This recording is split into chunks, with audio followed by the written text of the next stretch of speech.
Hello and welcome to this episode of Culture Hour Abridged. My name is Alice and I'm joined again by my good friends Rosie and Ellie.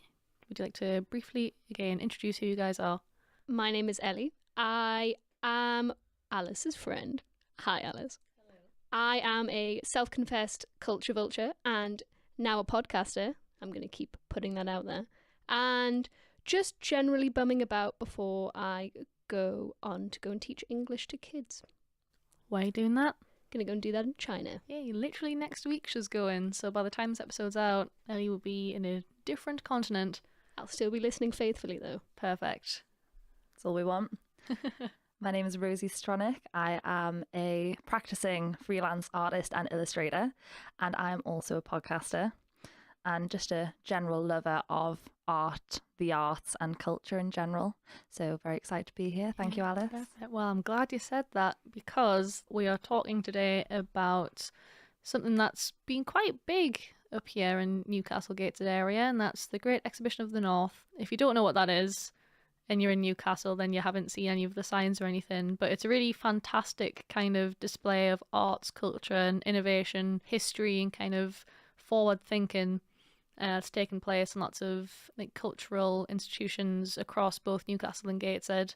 It's really been quite fantastic. So the Great Exhibition of the North, often kind of shortened to the hashtag #GetNorth2018, celebrates the past and what this area, like Newcastle Gateshead, has achieved. For example, George Stephenson and his rocket, which if you don't know what that is, that's one of the first steam kind of trains in the country, and that has been wheeled back to Newcastle for this exhibition, and it's currently in the Discovery Museum. We've got some stuff about Joseph Swan, who is the inventor of the light bulb, but I think people might argue that's Thomas Edison, but we'll go with Joseph Swan because he's from around here. Northern Pride. Yeah. There's an exhibition at the Lytton Phil. They've got an exhibition on because that is the building back in 18 something where he first publicly demonstrated the light bulb, which is pretty cool. Did not know that. And their exhibition is about the use of graphene for next generation lighting. And the exhibition also looks towards the future. So there's been a few different exhibitions about the Hyperloop. For example, Ryder Architects have got a kind of, not a workshop, but you can go in and design some stuff. So that's been pretty cool. So it really just gives people from around here who have moved here, who are maybe from here, the chance to be really proud of Northern heritage, the arts and culture and innovation, all that kind of stuff. So it's just been really cool to talk about. We have all been to several exhibitions and enjoyed a whole bunch of stuff. Ellie, do you want to tell me about some of the the events and exhibitions that has been put on, the types of stuff the exhibitions offered? I was just going to kind of maybe pitch in about the idea of the North as well. It's not just Newcastle that's kind of encompassed in this. It's they've used a documentary called Ceremony, which took place in Manchester. That's being shown at the Baltic Flour Mill in Newcastle. And then there is a meeting going on in Liverpool about innovation and future tourism techniques, I think, but don't quote me on that. Okay.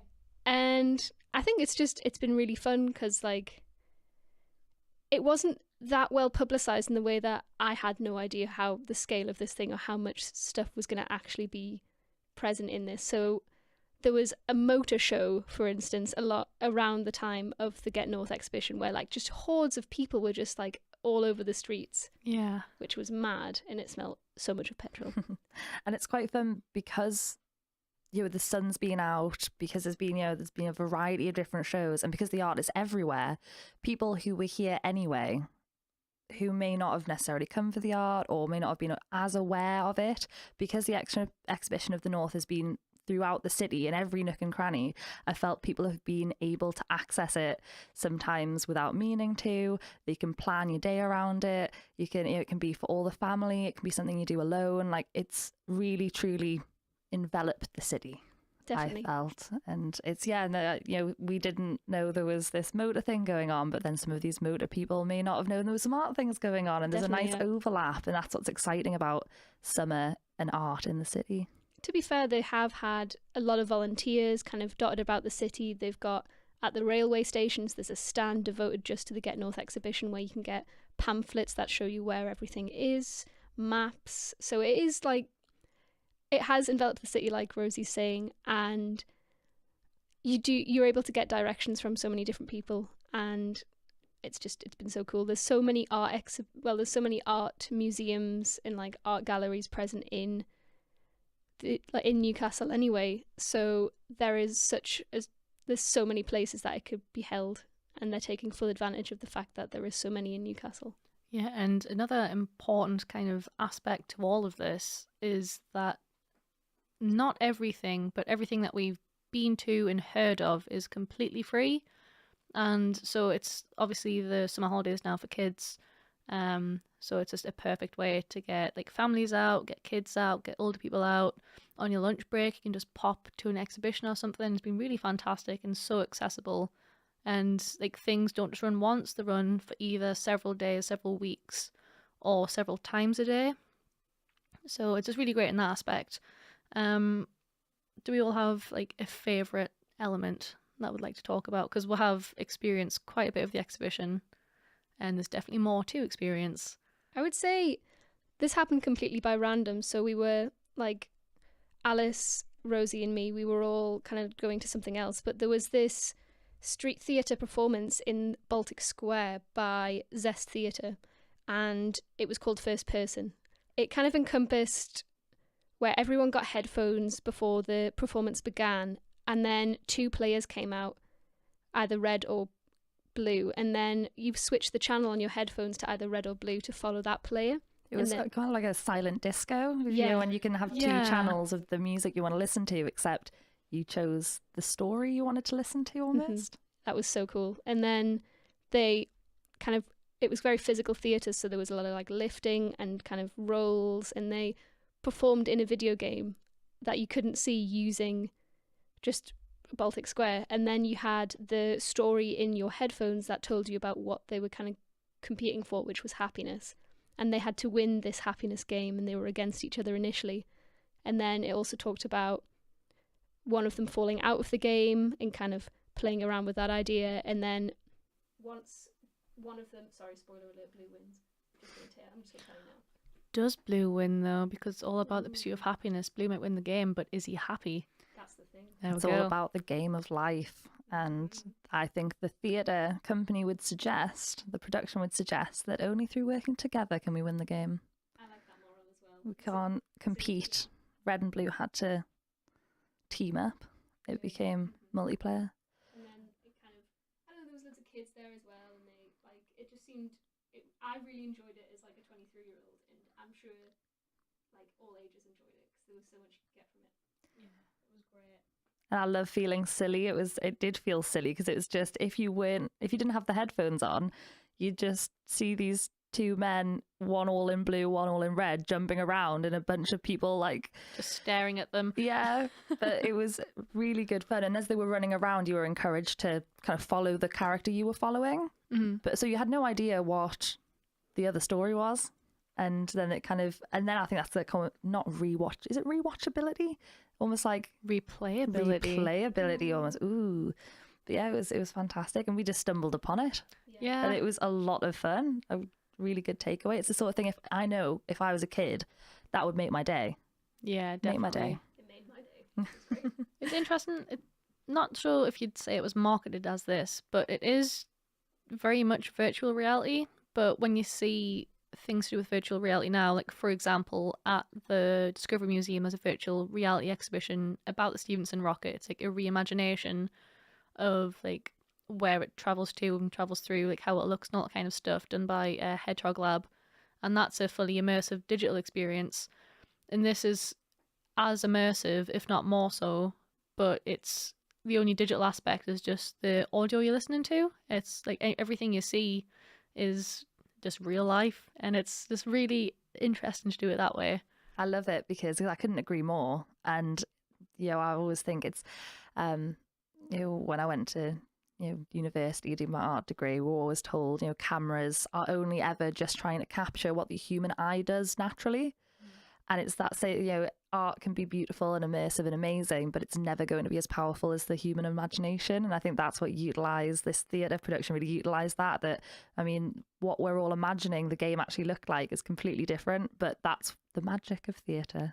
Truly is. It was And- so cool. Yeah, I think, and again, there was another part of the exhibition of the North. There was one up north at Northumbria University. That was part of the great exhibition, and that had a lot to do with virtual reality, very focused on video games. It was a video game expo, so it had a lot of kind of VR headsets and the like.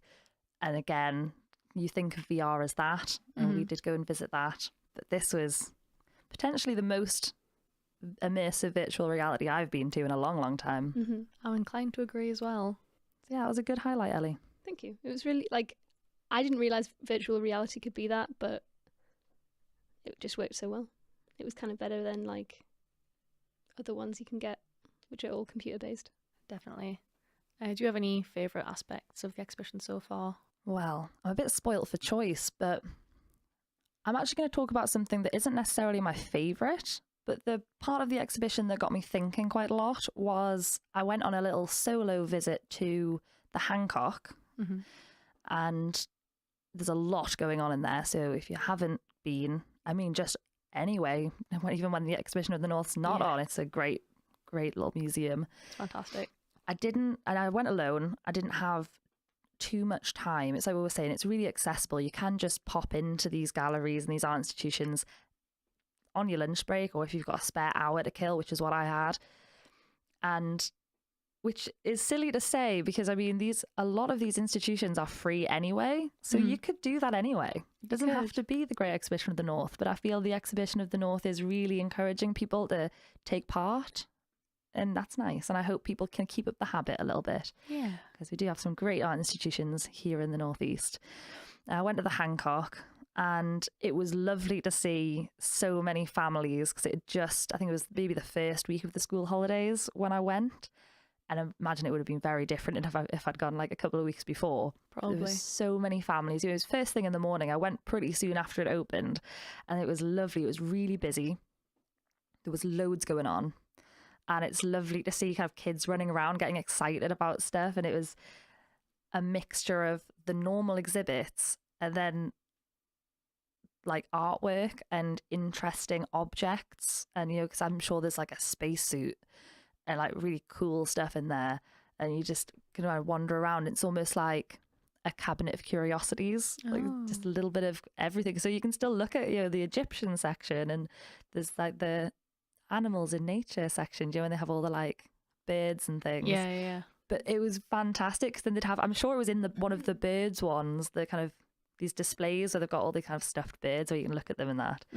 But then they also had, in that case with those animals, was like a mannequin with some old-fashioned I think it was a nurse uniform or something. There was like within the exhibitions of the Hancock that would normally be there, they'd put other things. So it was very much like a collage of like what normally was there and what is new and what's part of the Exhibition of the North. An example of that, I can't remember whose it is specifically, but in like the Northumberland wildlife and kind of area section, I think they've got John Lennon's piano. It's one of the Beatles pianos, just there. Just and there's chilling. like, it's got like a little bit of like stuff around it, so you can't touch it because it's very valuable.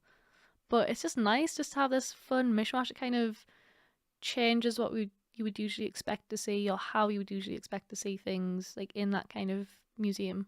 Completely. And that's what I really want to talk about. That isn't my favourite aspect of the summer. It's like a festival. It's like an art festival, the Great Exhibition. It's a 2.5 month long affair. Fantastic. It's hard to call it just a single exhibition because there's so much of it. Yeah, it feels like a festival, like a summer festival. It's great.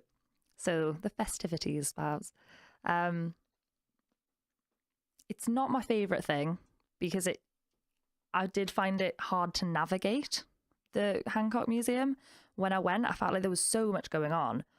But then I was like, well, that's fine, because if I was, as we said, talking about kids a lot, because it's like it's important that children learn how to kind of engage, or as far as I'm concerned, I think it's important that families and young children can engage with art, which sometimes is a little bit difficult, because if you're going into maybe quiet, clean art galleries, you don't want screaming children running around. But that's what I really liked about the Hancock, because if I'd have been a kid, it was great because the way kids' minds work, it was, oh wow, that's really interesting, and then run across the room to look at the T-Rex, and then run back to the other part of the room where there's a spacesuit, and then run upstairs and there's a piano next to like an elephant. That's so much fun. Like, that's just really, really cool. And then they were like, they were learning and they were seeing things that I think they'll remember for their lives. They won't really realize, it's not likely that a 7-year-old's going to care about the exhibition of the North.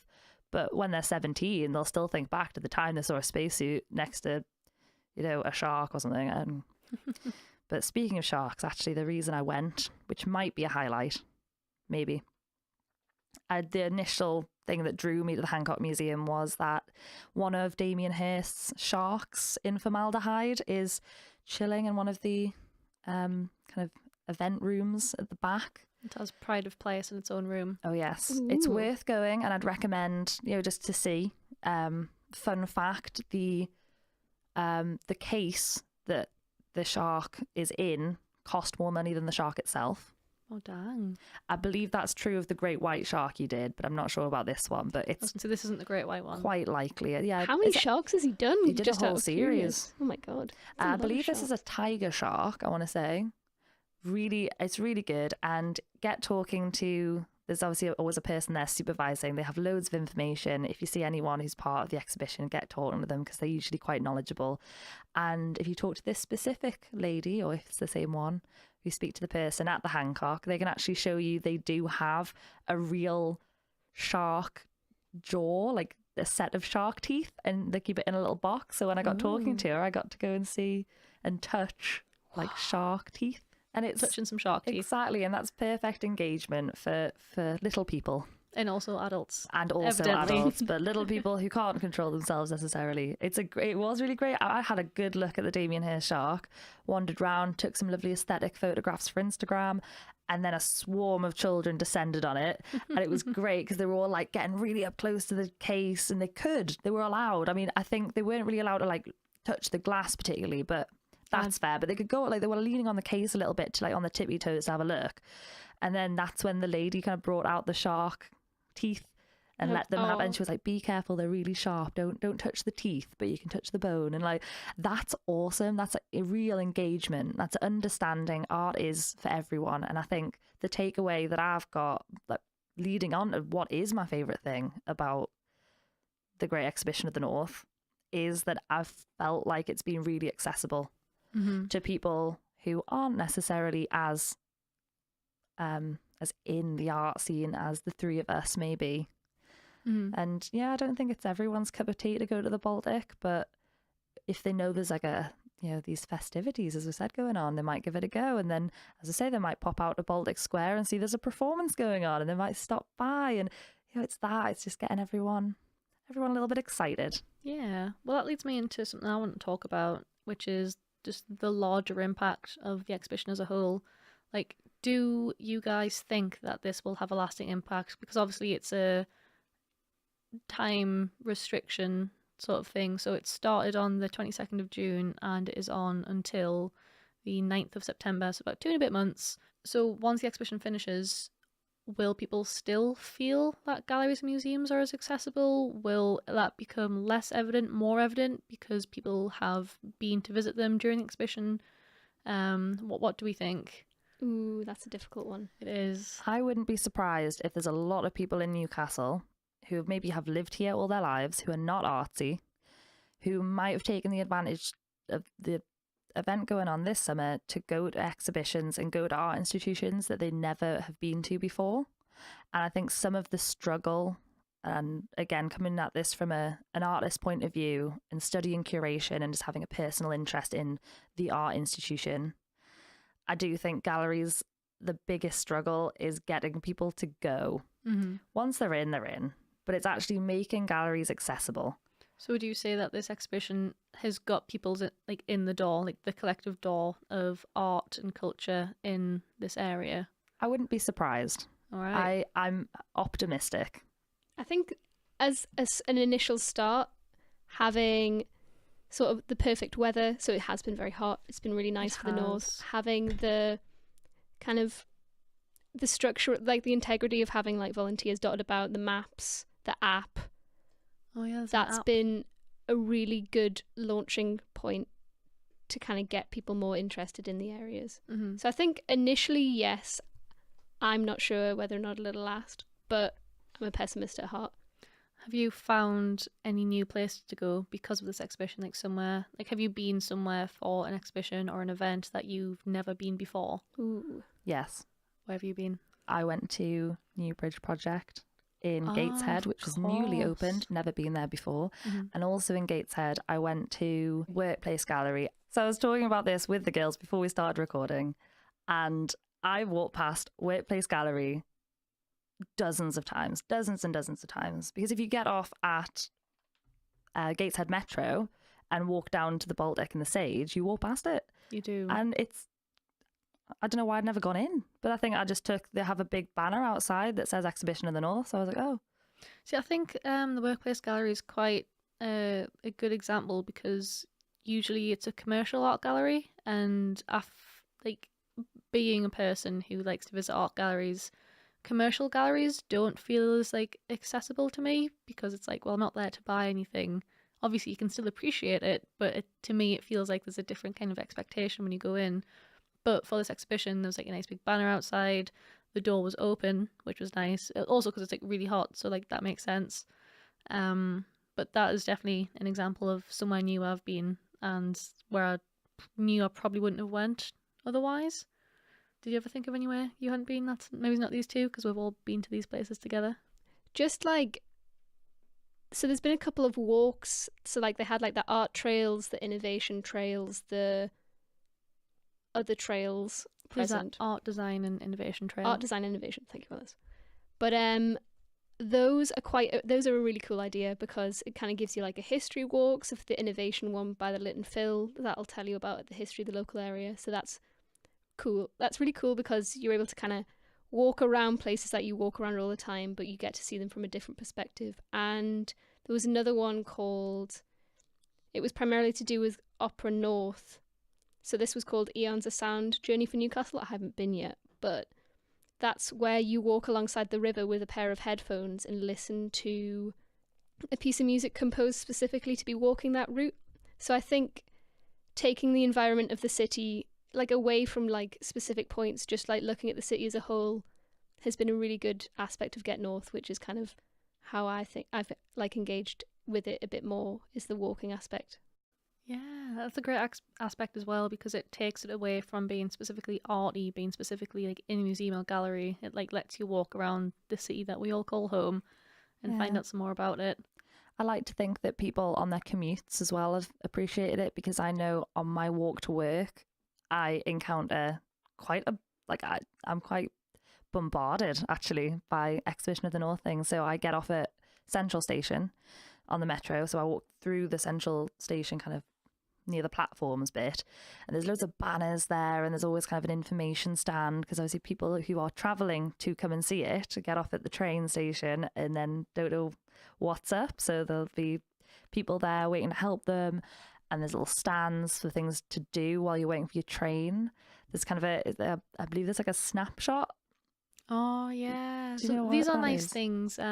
If this is what I think And you're it's talking about, little things you can kind of put your head in and become part of a scene and things like that. They've They're got really cool. a series of like backdrops all around town called Remake a Take, and it's just from movies that are like set in Newcastle, like in the area, like in the north in general, where you can stand in front of them and recreate it. Like me and Ellie, were down at the quayside in the little kind of green area near the live theatre, and they've got the wallpaper backdrop from Billy Elliot. Where's like that shot of Billy jumping in the air against this really kind of gaudy 70s kind of wallpaper, and we remade that take, and it's just a bit of fun. It's kind of becoming a bit more immersed and having more fun with the stuff that's on offer. And that goes back to what we were saying about just stumbling upon things.